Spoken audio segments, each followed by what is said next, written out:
Hello প্রিয় শিক্ষার্থীরা, আশা করি তোমরা ভালো আছো। আজ আমরা স্ট্যাটিক ইলেকট্রিসিটি চ্যাপ্টারের ইলেকট্রিক ইন্টেন্সিটি পার্ট থেকে খুব ইম্পর্ট্যান্ট কিছু ম্যাথমেটিক্যাল প্রবলেম সলভ করার চেষ্টা করব। তোমরা পুরো বিষয়টা খুব ভালোভাবে দেখবে যে এই ধরনের যত ম্যাথমেটিক্যাল প্রবলেম আছে সবগুলো ভালোভাবেই সলভ করতে পারবে। আমরা খুব দ্রুত এটা করার চেষ্টা করব। প্রথমত দেখো, আমরা যদি কোনো একটা পয়েন্ট চার্জ রাখি, আমরা প্রথম ছবিটার দিকে যদি দেখি, কোনো একটা পয়েন্ট চার্জ যদি রাখি তাহলে তার চারিপাশে তার ইফেক্ট বিস্তৃতি লাভ করে। সেটা ইনওয়ার্ড, যেমন এদিকে ইনওয়ার্ড এদিকে আউটওয়ার্ড, এভাবেও হতে পারে। যদি পজিটিভ চার্জ রাখি তার চারিদিক থেকে এইভাবে ফোর্স লাইনটা আউটওয়ার্ডের ডিরেকশানে চলে যায়, আর নেগেটিভ চার্জ রাখলে তার যে ফোর্স লাইনটা সেটা হলো ইনওয়ার্ড, তার মানে বাইরে থেকে ভিতরের দিকে আসছে এমনটা মনে হয়। এমনভাবে এ রিপালস করতে থাকে, এর বিষয়টা একটু রিপালস করার মতো, আর এ হলো অ্যাট্রাক্ট করার মতো, এ অ্যাট্রাক্ট করতে থাকে। যেমনটা একটা ম্যাগনেটের ক্ষেত্রেও ঘটে। আমরা সাধারণত ম্যাগনেটের চারিপাশে এর এন প্রান্ত, এটা এস প্রান্ত, এই এস প্রান্তে যদি আর একটা এস প্রান্ত নিয়ে আসি তাহলে এ রিপালস করবে, আর যদি আর একটা এন প্রান্তের পাশে যদি একটা এস প্রান্ত নিয়ে আসি তাহলে কিন্তু সে অ্যাট্রাক্ট করবে। তাহলে এখানে আমরা জানি অ্যাট্রাক্ট আর রিপালস দুই ধরনের ফোর্স কাজ করে। অ্যাট্রাক্ট কাজ করে হলো যদি অপোজিট চার্জ হয়, আর রিপালস করবে যদি সেম চার্জ হয়। তাহলে এখন আসি, আমরা দেখলাম যে কোনো একটা চার্জ তার চারিপাশে নির্দিষ্ট এরিয়া পর্যন্ত, নির্দিষ্ট অঞ্চল পর্যন্ত তার বিস্তৃতি লাভ করে। তাহলে সেই অঞ্চলকে আমরা বলছি ইলেকট্রিক ফিল্ড। যদি এখানে ইলেকট্রিক ফিল্ড বলছি, তাহলে এখানে যদি আমি একটা জাস্ট চার্জ কল্পনা করি, এই চার্জের চারিপাশে কিন্তু নির্দিষ্ট অঞ্চল জুড়ে তার বিস্তৃতি কিন্তু সে দেখাবে। এই পয়েন্ট চার্জের যত কাছে থাকবে তার ইলেকট্রিক ইন্টেন্সিটিটা তত বেশি হবে, এর থেকে যত দূরে চলে যাবে তার ইন্টেন্সিটি কিন্তু তত কমতে থাকবে। সুতরাং কেন্দ্র থেকে যত দূরে যেতে থাকবে তার ইন্টেন্সিটিটা তত কমতে থাকবে। তার কারণটা ইলেকট্রিক ফিল্ড ইন্টেন্সিটি বের করার যে ফর্মুলা, সেই ফর্মুলা আমরা জানি E equals to K Q divided by R square. এখন এই ফর্মুলা কিভাবে এলো সেটা আর এখন আমি না দেখাই, যেহেতু আমাদের উদ্দেশ্য আজকে কিছু field intensity related mathematical problem solve করা, বেসিকগুলো আমরা এখন আর দেখছি না। তাহলে equals to K Q divided by R square. Q বলতে আসলে এই চার্জের পরিমাণের কথা বলা হচ্ছে। তাহলে ই এর সাথে কিউ কিন্তু ডিরেক্টলি প্রপোর্শনাল, তার মানে কিউ এর মান যদি বেড়ে যায় তাহলে এই যে ই এর পরিমাণটাও বেড়ে যেতে থাকবে। আর আর এর সাথে ইনভার্সলি প্রপোর্শনাল, আরটা হলো ডিস্টেন্স, তাহলে ডিস্টেন্স যদি বেড়ে যায় তাহলে ই এর মানটা কিন্তু কমে যেতে থাকে। আচ্ছা, এখন আসি, আমরা একটা খুব বেসিক একটা বিষয় একটুখানি জানার চেষ্টা করব, যে বিষয়টা জানলে আমাদের এই ম্যাথমেটিক্যাল প্রবলেমগুলো সলভ করা খুব ইজি হয়ে যাবে। আমরা এখানে একটা বস্তু রাখলাম, বস্তুর উপরে আমরা এই দিক থেকে একটা ফোর্স অ্যাপ্লাই করছি, এদিকে একটা ফোর্স অ্যাপ্লাই করি। এই ফোর্সটাকে আমরা দিচ্ছি এ, এই ফোর্সটাকে দিচ্ছি হলো বি। তাহলে এই যদি এটা আমি 10 নিউটন ফোর্সে অ্যাপ্লাই করি আর এটা যদি 10 নিউটন ফোর্সে অ্যাপ্লাই করি, তাহলে দেখো এ অ্যাকচুয়ালি কোন দিকে যাবে এবং অ্যাপ্লিকেবল অ্যাকচুয়ালি কত হবে। তাহলে এদিক থেকে 10 নিউটনে একে ঠেলা হচ্ছে, এদিকে 10 নিউটনে ঠেলা, 10 নিউটনে ঠেলা হচ্ছে। তাহলে আলটিমেটলি ওর উপরে অ্যাপ্লাই হচ্ছে কত? 0 নিউটন। ও কিন্তু কোনো দিকেই মুভ করবে না, তার মানে নিউট্রাল থাকবে। একইভাবে যদি আমরা আর একটা বস্তুর উপরে এদিক থেকে আমি টানছি, আবার এদিক থেকেও টানছি, তাহলে এদিক থেকেও 10 নিউটনে টানছি, এদিক থেকেও 10 নিউটনে টানছি, তাহলে আলটিমেটলি অ্যাপ্লিকেবল হবে কতটুকু? 10 - 10, তার মানে হলো 0 নিউটন। ও কোনো দিকে মুভ করবে না। এখন যদি ব্যাপারটা এরকম হতো যে এদিকে আমি 10 নিউটন ফোর্স অ্যাপ্লাই করলাম আর এদিক থেকে আমি ফোর্স অ্যাপ্লাই করছি 8 নিউটন, তাহলে ওর উপরে অ্যাকচুয়ালি অ্যাপ্লিকেবল হবে, এটা এ দিলাম, এটা বি দিলাম, তাহলে ওর উপরে অ্যাকচুয়ালি অ্যাপ্লিকেবল হবে কত? 10 - 8, তার মানে হলো 2 নিউটন। এবং 2 নিউটন কার দিকে ও কোন দিকে যেতে বাধ্য হবে, এই বি এর দিকে যেতে বাধ্য হবে। তখন এদিক থেকে ওর প্রেশারটা বেশি আছে, সে কারণে ও এই দিকে যেতে বাধ্য হবে। এখন এইগুলো দেখলাম, এগুলোর বাইরে যদি ব্যাপারটা এমন হয় যে কোনো একটা বস্তুর উপর এই দিকে আমি 5 নিউটন অ্যাপ্লাই করলাম এ, আবার এদিক থেকে একজন টানছি, সেটা হলো 2 নিউটনে টানছি, তাহলে এর উপরে অ্যাকচুয়ালি অ্যাপ্লিকেবল কি হবে, সেটা হবে 5 + 2 = 7 নিউটন, এবং কার দিকে, বি এর দিকে।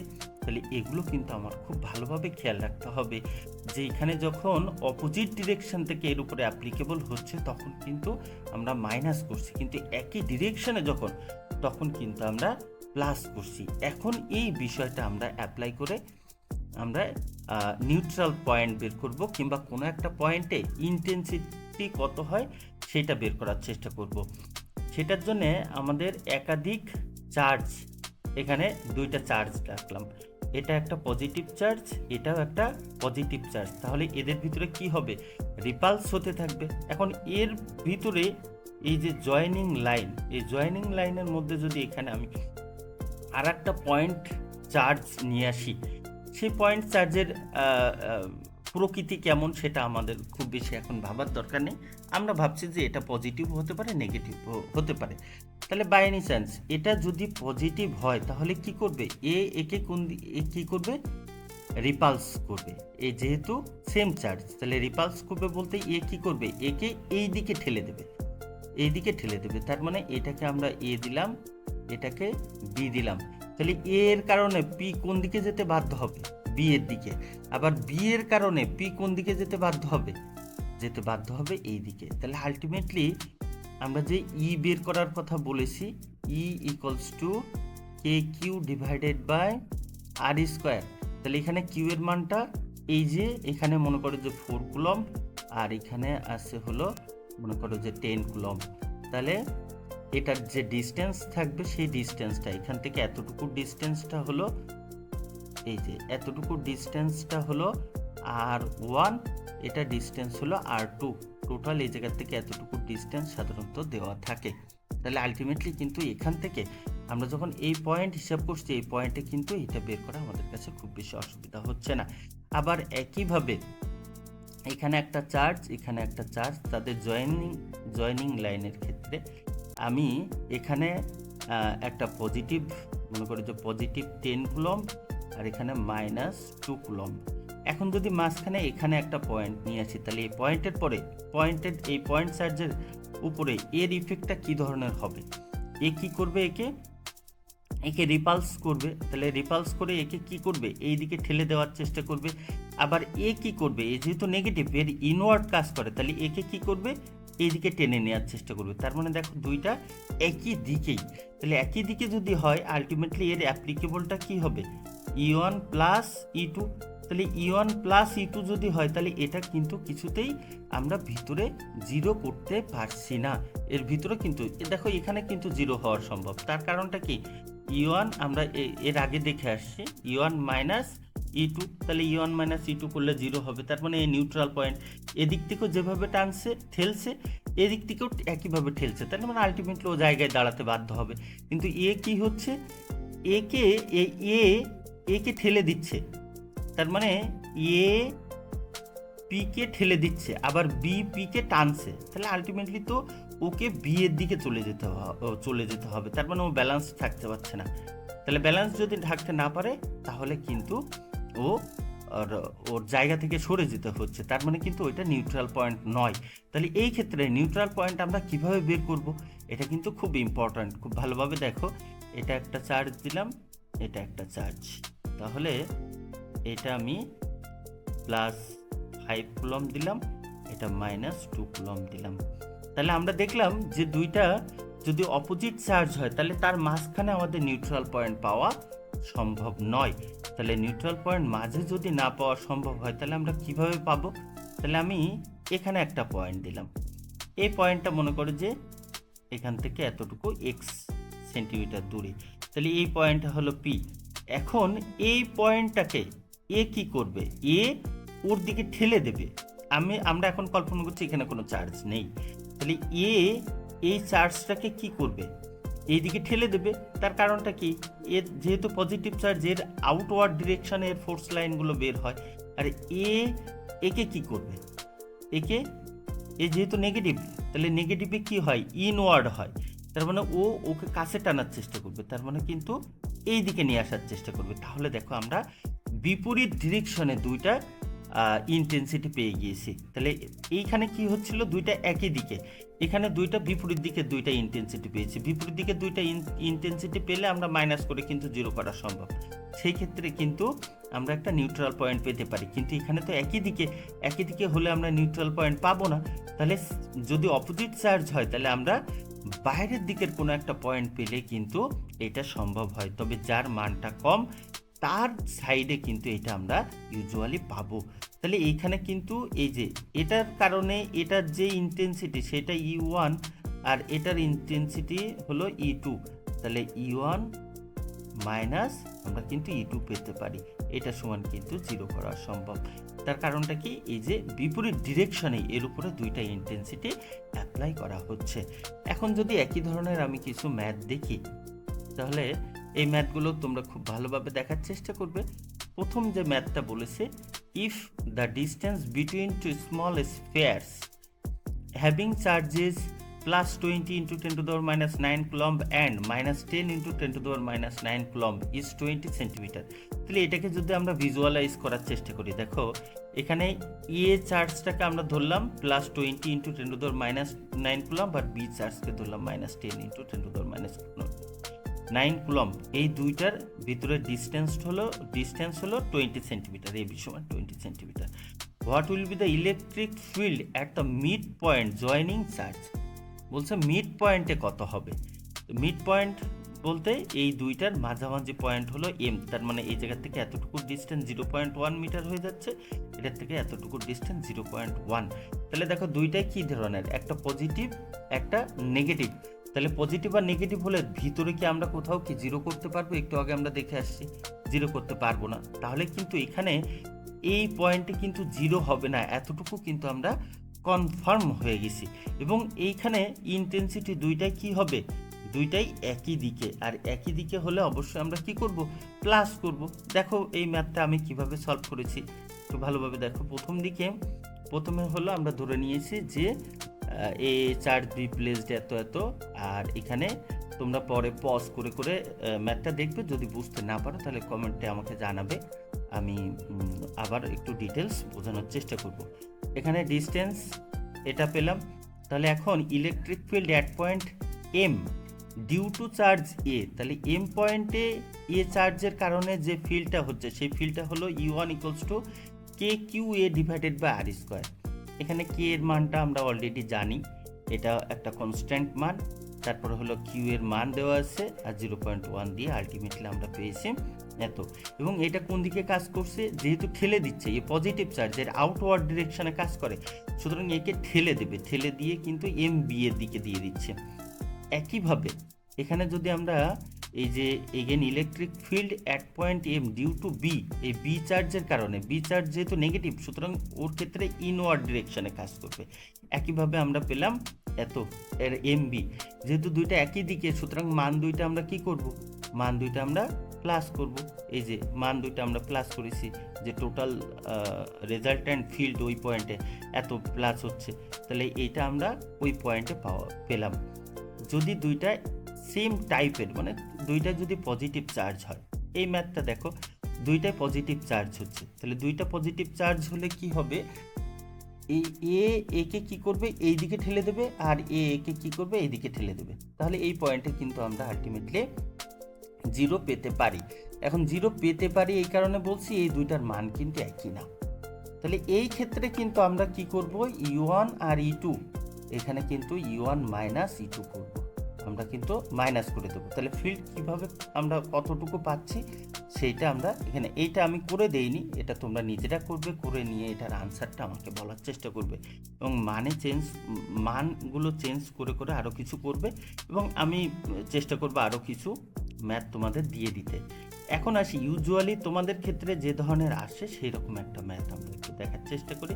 এখানে দেখো এই ম্যাথটা বলেছে two small charges spheres A and B are given এত এত প্লাস 9 দেওয়া আছে আর বি দেওয়া আছে 16 কুলম্বের। If the distance between two spheres is 0.28 meter, এটা থেকে এটা distance 0.28 meter, then at what point of the line joining the two spheres electric field due to charges will be same. তার মানে এক কথায় কিন্তু এটা নিউট্রাল পয়েন্ট বের করার NEUTRAL নিউট্রাল পয়েন্ট, তার মানে যে পয়েন্টে কিন্তু আলটিমেটলি ই এর মান 0 হবে সেটাই কিন্তু আমার বের করার কথা বলা হচ্ছে।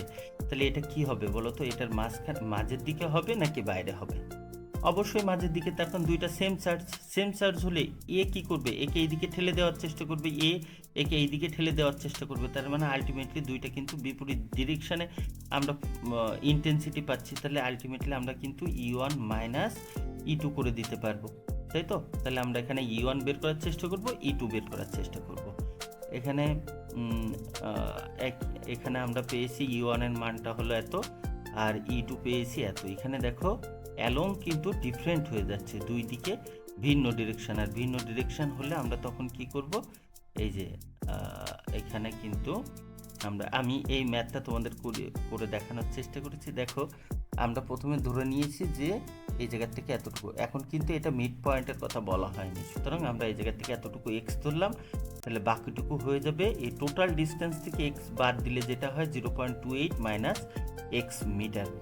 তাহলে E1 যখন আমরা বের করলাম, E1 সমান KQ divided by R square, এখানে 9K divided by X square, তারপরে এখানে 0.28 মাইনাস এক্স তার হোল স্কোয়ার। তোমাদের কোনো পার্টে যদি অসুবিধা থাকে তাহলে সেক্ষেত্রে বলবে, আমি সেটা আর একটু এলাবোরেট করার চেষ্টা করব। তাহলে কন্ডিশন অনুযায়ী কি হবে, অবশ্যই এখানে যেহেতু দুইটা ভিন্ন ডিরেকশনে, তাহলে আমরা কি করব, মাইনাস করব। E1 minus E2 equals to 0, অথবা আমরা লিখতে পারি E1 যদি নিউট্রাল বলা হয় তাহলে কিন্তু আমরা এটা করব, আর যদি বলা হয় সেম প্রমাণ করো তাহলে E1 ইকুয়ালস টু E2, তাহলে এইটা মানেই কিন্তু এইটা।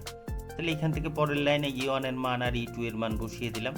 বসিয়ে দেওয়ার পরে এখানে আমরা দেখো এইটাকে রিপ্লেস করে এর জায়গায় নিয়ে গেছি, আর 9Kটাকে রিপ্লেস করে এখানে নিয়ে আসছি। তার মানে বাম পাশের যে ফ্র্যাকশন, এই ফ্র্যাকশনের নিউমারেটরকে আমি ডান পাশের ফ্র্যাকশনের ডিনোমিনেটর দিয়ে রিপ্লেস করেছি। এটা অবশ্যই করা যায়, তোমরা জানো। তারপরে কি করলাম, এইখান থেকে এই দেখো উপরে স্কোয়ার আছে, নিচেও স্কোয়ার আছে, তাহলে দুই পাশে যদি আমি রুট করে দিই তাহলে এই পাশ থেকে স্কোয়ারটা রিমুভ হয়ে যায়, আর এ পাশে এটা হয়ে যায় হলো রুট করলে 4 ডিভাইডেড বাই 3, যেহেতু 16 একটা পারফেক্ট স্কোয়ার, 9 একটা পারফেক্ট স্কোয়ার, সুতরাং 4 ডিভাইডেড বাই 3 হয়ে যায়। এবার যদি আমি ক্রস গুণ করি তাহলে ক্রস গুণ করে আলটিমেটলি এক্স এর মানটা পাচ্ছি। এই ক্যালকুলেশন তোমরা জানো, আমি অন্য কোনো ভিডিওতে আরও একটু বেসিক লেভেলের ক্যালকুলেশন দেখানোর চেষ্টা করব। আচ্ছা, তাহলে এখান থেকে কিন্তু এক্স এর মান আমরা পেয়ে যাচ্ছি 0.12 মিটার। তাহলে এই 0.12 মিটার কিন্তু এ থেকে, সুতরাং বি থেকে হবে 0.28 মাইনাস এত।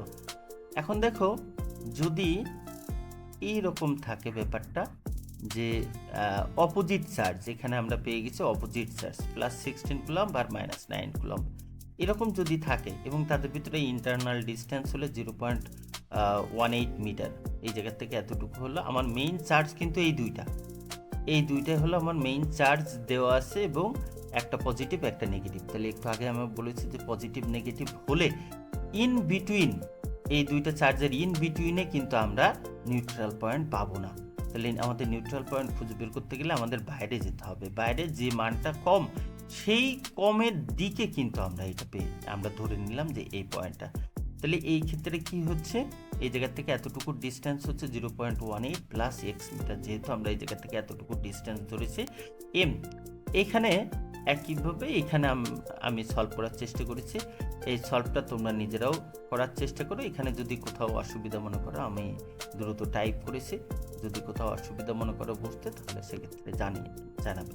এখানে দেখো একটা থেকে আর একটা কিন্তু মাইনাস, তার কারণটা কি, এখানে দুইটা ডিরেকশন দেখো ডিফারেন্ট, এই পয়েন্টের উপরে এর ডিরেকশনটা এইদিকে, এর ডিরেকশনটা এইদিকে, সুতরাং এখানে কিন্তু ডিফারেন্ট ডিরেকশনে হওয়াতে আমাদের মাইনাস দিতে হয়েছে। আলটিমেটলি আমরা এটা পেয়েছি। তাহলে এই পুরো জিনিসটা একটু ভালোভাবে বোঝার চেষ্টা করবে। এই ধরনের ম্যাথ তোমাদের এসএসসি পরীক্ষায় খুব বেশি আসবে। তাহলে আজ এ পর্যন্তই। যদি কোথাও অসুবিধা থাকে তাহলে সেক্ষেত্রে আমাকে জানানোর চেষ্টা করবে।